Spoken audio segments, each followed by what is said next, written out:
sugih tanpa bondo digdaya tanpa aji kaya tanpa harta tak terkalahkan tanpa kesaktian menyerbu tanpa pasukan menang tanpa merendahkan.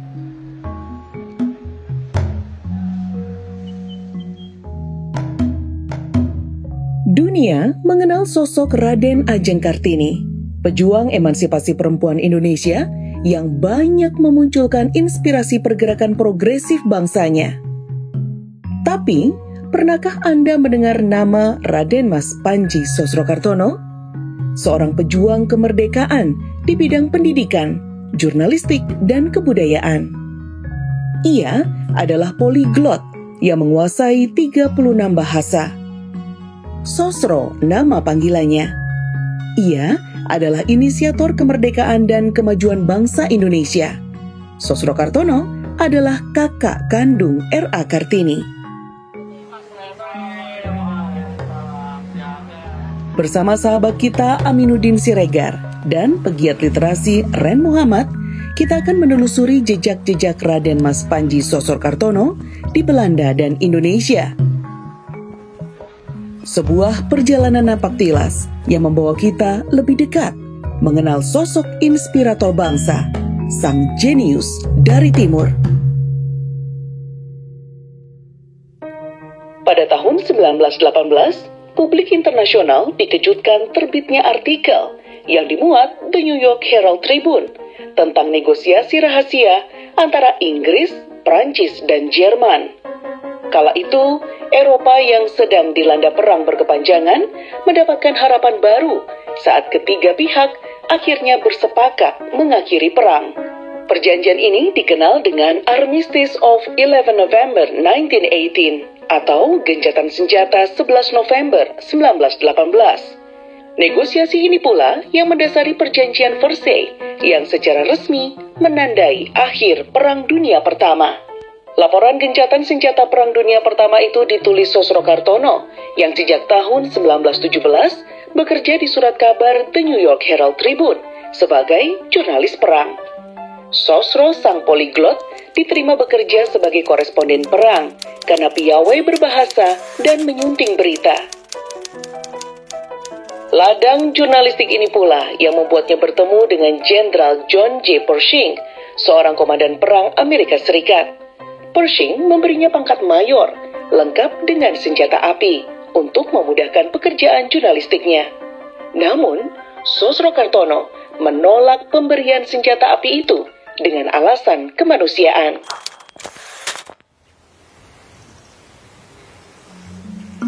Di pesisir utara Jawa Tengah 10 April 1877, Raden Mas Panji Sosrokartono dilahirkan. Di Pantai Bandengan, Jepara, Jawa Tengah inilah Sosro dan adiknya Kartini serta beberapa saudaranya yang lain kerap kali bertamasya.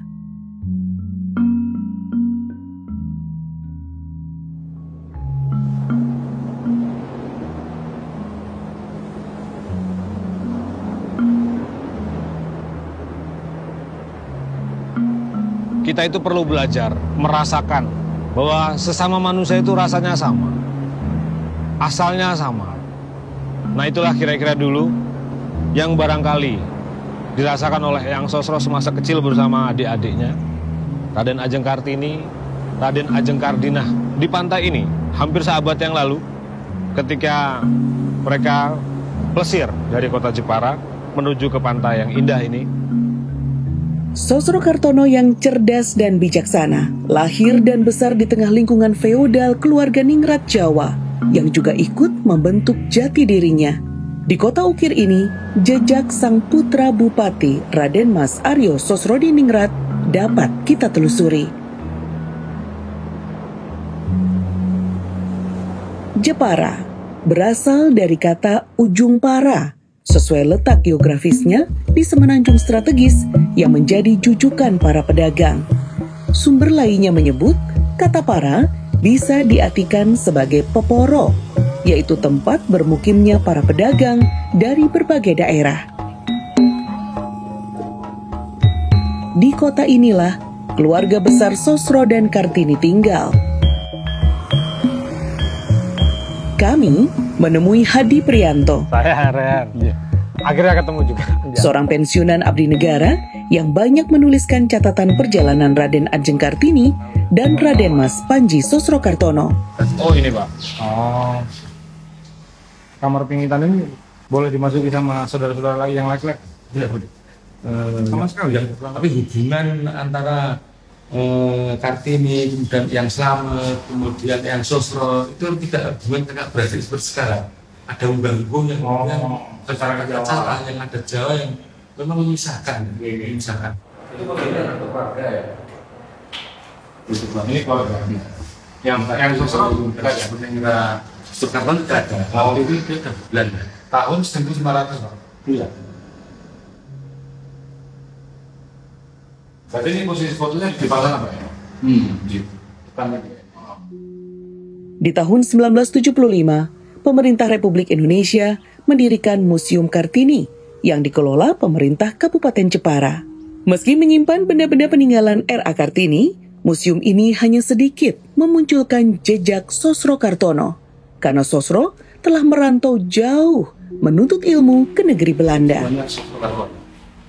Yang sana para Oh. Ini benda-bendanya apa masih asli Pak? tidak. Orang-orang yang berpengaruh waktu beliau di. Oh ini foto legendaris nih Pak? Yang katanya, Ya, katanya di foto yang Sosro Pak? Iya.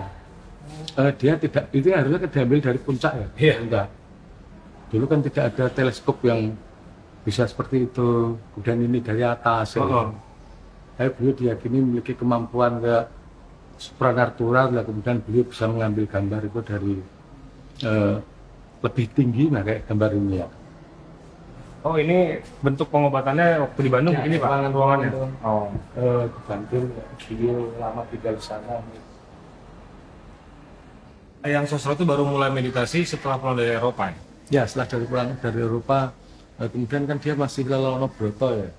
Beberapa tahun, mungkin mulai tahun 1996 itu kemudian baru kemudian menetap di Bandung. Tapi dia berkunjung dulu ke ibunya yang ada di Selatan. Oh.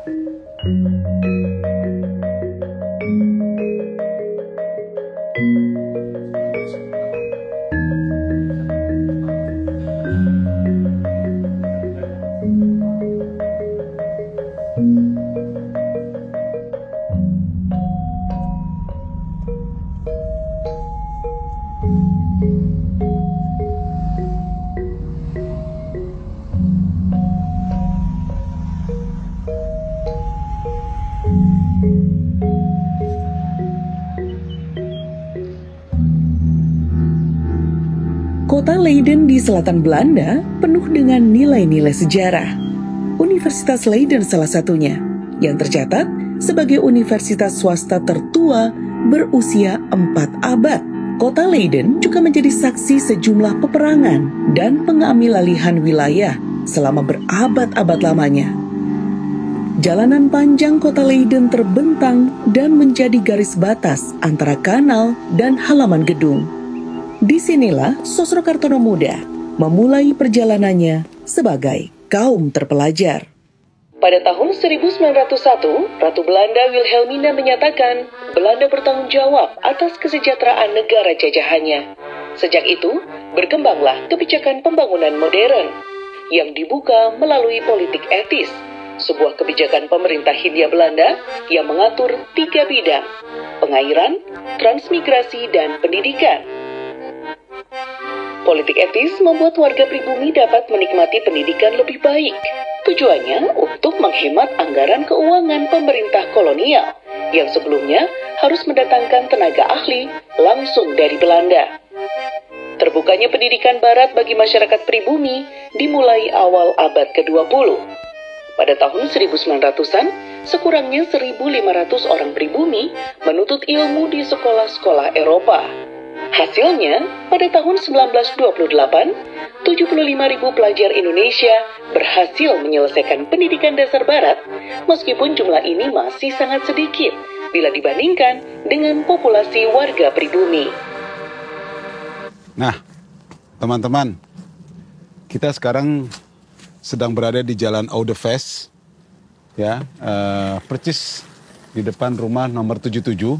Dalam catatan yang ditulis oleh Indis Vereniging atau Perhimpunan Hindia, itu disebutkan Sosrokartono ketika beliau berada di Leiden itu tinggal percis di alamat ini.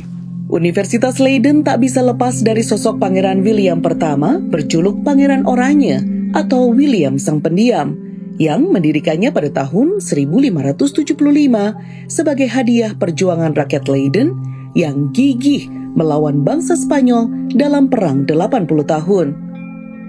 Universitas ini terkenal dengan semboyan Presidium Libertatis atau Benteng Pertahanan Kemerdekaan. Di universitas inilah pada tahun 1899 Sosrokartono melanjutkan kuliah jurusan Bahasa dan Kesusastraan Timur di Fakultas Sastra. Ujian masuk Universitas Leiden sangat ketat. Para calon mahasiswa harus menguasai setidaknya bahasa Yunani dan Latin. Jelas, Sosro berhasil lulus ujian itu dengan hasil cemerlang. Hanya dalam beberapa bulan, Sosro telah menjadi mahasiswa kesayangan Profesor Dr. H. Kern, seorang orientalis dan ahli bahasa Sanskerta. Bahkan pada 1892, Profesor Kern menulis artikel di majalah ilmiah Batavia's Genootschap yang berisi anjuran bagi pemerintah Belanda agar bahasa Belanda diajarkan pada rakyat Jawa. Sosro juga tercatat sebagai anggota Institute for London Volkenkunde, sebuah lembaga yang mempelajari dan meneliti budaya suku-suku Nusantara. Melalui lembaga inilah, namanya semakin dikenal oleh para guru besar dan profesor Universitas Leiden. Di antaranya adalah Profesor Dr. Claudius de Goeje, Profesor Dr. A.C. Vrede, Profesor Dr. de Groot, dan Profesor Dr. J.S. Peyer. Nah, teman-teman, sekarang kita sedang berada di kompleks bangunan kampus Leiden yang pertama kali sejak didirikan pada tahun 15-an. Dan di gedung ini kita bisa bayangkan pada tahun 1890-an ketika Kartono datang ke Belanda,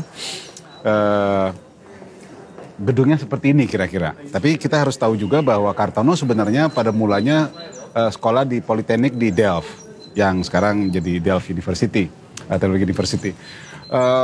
Kemudian dia pindah ke Leiden untuk mempelajari bahasa-bahasa Timur. Ini terjadi seperti yang kita tahu juga dalam sejarah, beliau ini menguasai hampir 30 bahasa, dan barangkali itu membuat beliau lebih berminat pada kajian-kajian tentang bahasa. Muncul pula nama Christian Snoekhurkroonje, seorang sarjana budaya oriental dan bahasa, serta penasehat urusan pribumi untuk pemerintah kolonial Hindia Belanda. Pada beberapa kesempatan, Khurkroonje kerap berselisih pandang dengan Sosro.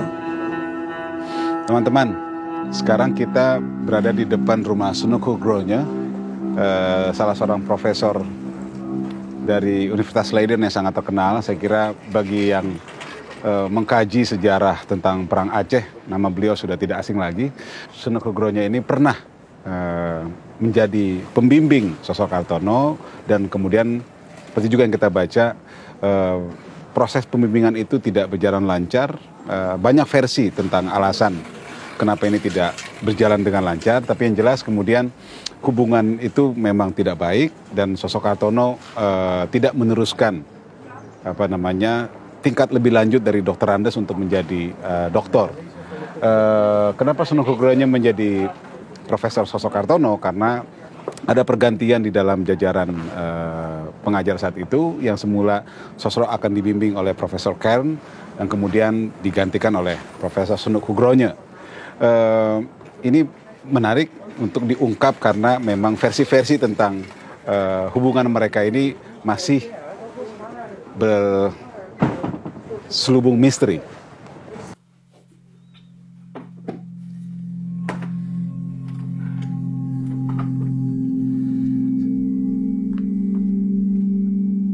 Kehidupan universitas memberikan Sosro kesempatan untuk menjalin kontak dengan sesama pemuda setanah air, seperti Husein Jayahadiningrat, Noto Suroto, Noto Diningrat, serta Sumitro.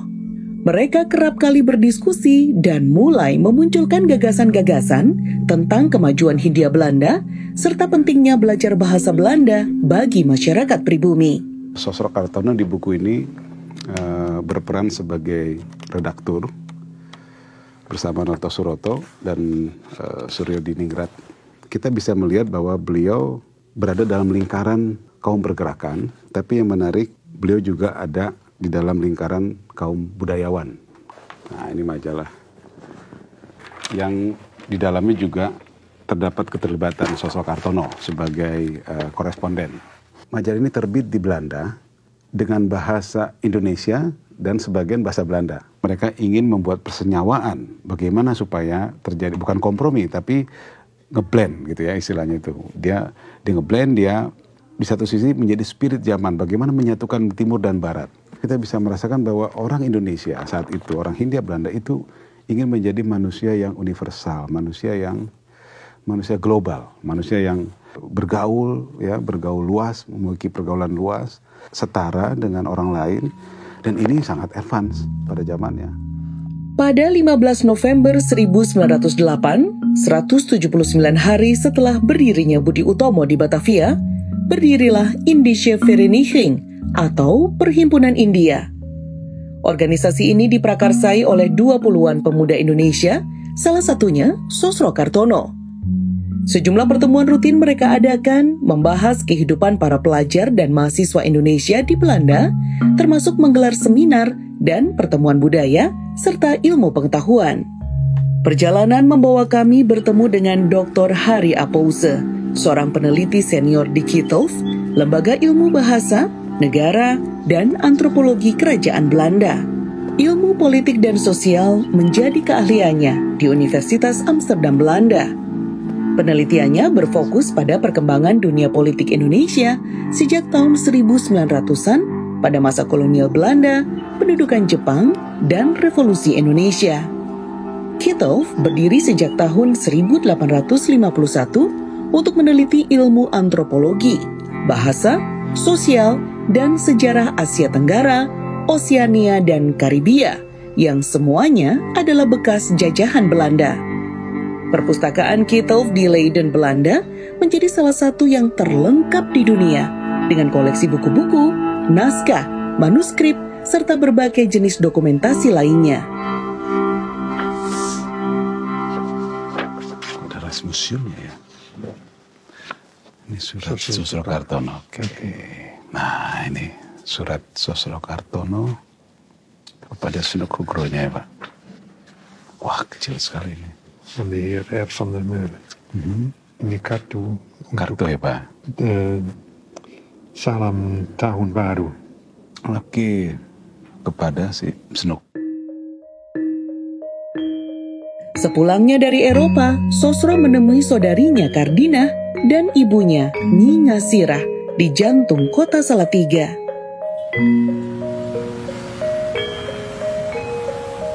Kami menemui Panji Hanif Gumilang, pemilik rumah museum Java Moy.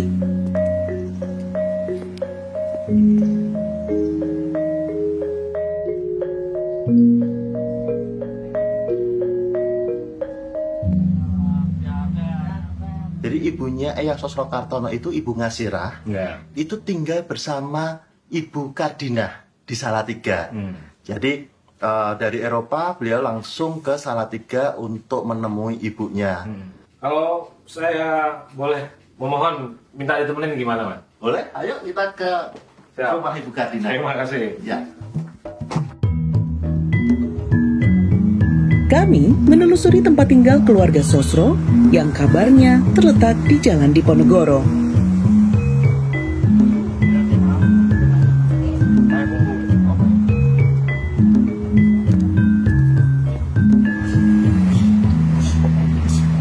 Ini masa rumahnya Ibu Kardinah. Yang dulu Eyang Sosrokartono menemui ibunya di Salatiga. Jadi begini sekarang? Ya, sekarang jadi pertokoan. Salatiga. Kita lihat kayu-kayunya yang gede.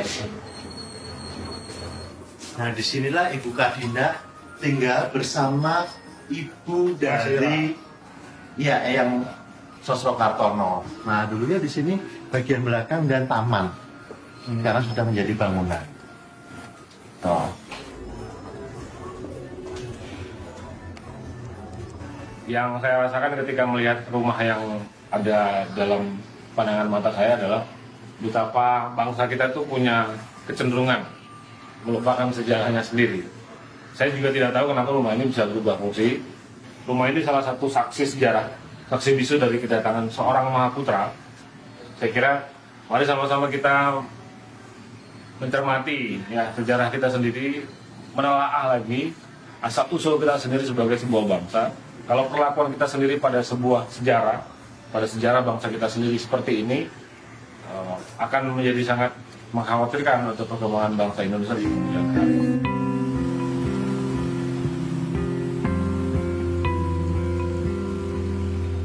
Perjalanan kami berlanjut ke Kota Kembang, Bandung. Jalan Braga menjadi tujuan kami. Nama jalan ini terkenal sejak masa kolonial dan dipertahankan hingga kini sebagai maskot dan objek wisata Kota Bandung yang dikenal sebagai Paris Van Java. Sosrokartono meninggalkan jejak besar di Jalan Pungkur dekat Terminal Pondok Kelapa, Bandung dengan mendirikan Balai Pengobatan Darussalam. Di tempat inilah Sosrokartono kerap menyembuhkan orang sakit dengan media air putih. Kini, klinik Darussalam telah berubah menjadi apotek. Berlabuh di Kota Kembang ketika beliau kembali ke Indonesia dari pengembaraannya di Eropa selama 28 tahun. Sebelum sampai di sini, Eyang Sosro sudah lebih dulu menempati rumah di nomor 7 bersebelahan dengan Sekolah Taman Siswa, di mana beliau mengajar berdasar permintaan dari Ki Hajar Dewantara, sekaligus menjadi kepala sekolah. Di sekolah yang sama juga, salah seorang dari pendiri bangsa kita, Bung Karno, juga pernah mengajar. Di tempat inilah Eyang Sosro setiap malam sepanjang sisa akhir hayatnya mengajarkan banyak hal kepada para pendiri bangsa kita. Selain belajar berbahasa, tentu juga mengajarkan tentang bagaimana seorang anak bangsa mempertahankan tanah, air, udara, api yang ditinggalkan oleh leluhurnya. Karena itulah Bung Karno menjuluki Eyang Sosrokartono sebagai putra Indonesia yang besar. Kami melanjutkan perjalanan ke Kabupaten Kudus, wilayah penghasil rokok kretek terbesar di Jawa Tengah yang juga dikenal sebagai kota santri.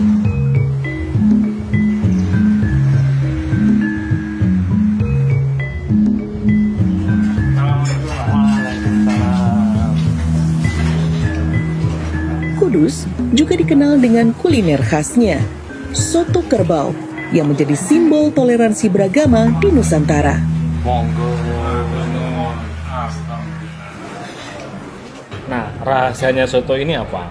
Rahasianya di dalamnya ada kerbau, bukan sapi. Kenapa kerbau? Karena Kanjeng Sunan Kudus itu mau menghormati masyarakat Hindu yang mendewakan sapi sebagai totem atau binatang yang kemudian dipuja. Supaya nggak menyakiti hati orang-orang Hindu, Kanjeng Sunan Kudus memilih kerbau untuk dijadikan makanan. Karena saya sudah lapar, saya izin makan dulu. Terima kasih.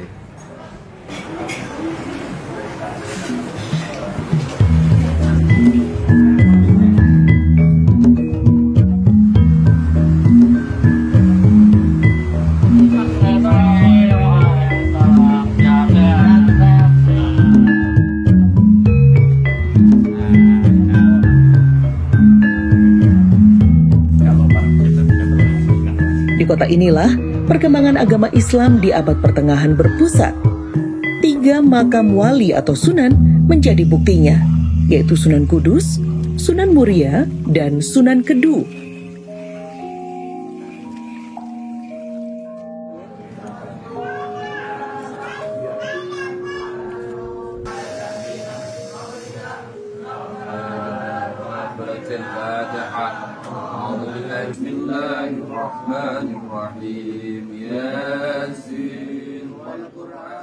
Saya tahunya ada cerita tentang Eyang Sosro dulu. Oh iya. Ngerti tak yang sosok Kartono? Iya, sosok Kartono.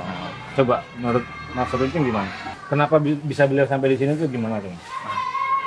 Itu setahu kami beliau kan anaknya Bupati Jepara, putra Bupati Jepara. Kalau dulu konon kan tidak terpisah-pisah seperti sekarang. Ya. Tapi lebih jelasnya nanti ini Mas Aren kita ajak sowan aja ke makam. Oke. Nanti kita bisa tanya lebih lanjut. Itu di daerah mana Mas makam? Di daerah Kaliputu. Pemakaman apa? Oh, pemakaman Sidomukti. Itu khusus pemakaman keluarga itu ya? Keluarga. Para bupati-bupati itu. Bupati-bupati.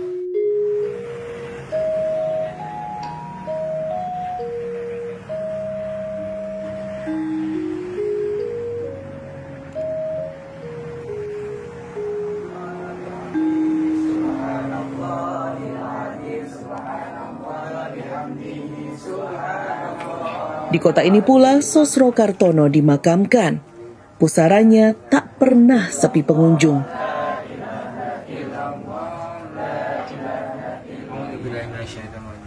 Raden Mas Panji Sosro Kartono wafat pada 8 Februari 1952 di Bandung. Presiden Republik Indonesia kala itu, Insinyur Soekarno, memerintahkan menerbangkan jenazahnya ke kota Kudus. Jenazah Sosro Kartono diangkut dengan pesawat Angkatan Udara Republik Indonesia yang menjadi bukti penghormatan besar karena sebelumnya pesawat militer tidak pernah digunakan untuk menerbangkan jenazah warga sipil. Jadi gini ya, yang seru itu dia punya ilmu kantong bolong. Kantong bolong artinya kantong filosofi. Kantongnya kalau ada isinya melihat ke bawah. Oh, bukan dicekelin sendiri. Enggak, sekarang kan apa? Kantongnya kan kebak kabeh. Kanan kiri, turah. Nanti kanu ya, masalahnya nanti dhuwur terus. Apa? Saya mikir apa tenge dhewe. Kalau yang asal kan enggak. Mikir apa tenge wong liya. Iya. Pernah bicara sama gini. Timbangane rakyat sing sengsara karoan aku sing sengsara. Mending milih diri sendiri. Iya. Mengorbankan diri sendiri. Iya. Tapi untuk siapa? Untuk rakyat. Pada waktu itu. Dia enggak jadi biarta disadakno. Sampai bolos sampai entek. Iya, sampai entek. Jadi ngorbano awake dhewe. Sugih tanpa Sosok Sosro Kartono yang sederhana dan bersahaja menyebut dirinya dengan sebutan Mandor Klungsu. Mandor berarti kepala regu atau pengawas yang senantiasa patuh pada perintah Sang Khalik. Sedangkan Klungsu artinya biji asam. Sosro ingin menjadi seperti biji buah asam yang nantinya akan tumbuh menjadi pohon yang kokoh, yang setiap bagian pohonnya memberikan manfaat. Dedaunannya yang rimbun menjadi peneduh sumber kesejukan yang senantiasa menjadi pengingat segala perintah Tuhan. Sugih tanpa bondo, digdaya tanpa aji, terima mawi pasrah, sepi pamrih tebih ajrih.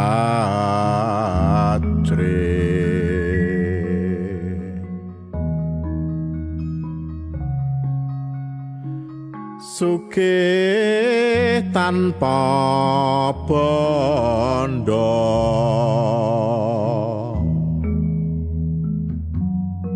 digdaya tanpa aji, terima mawi pasrah,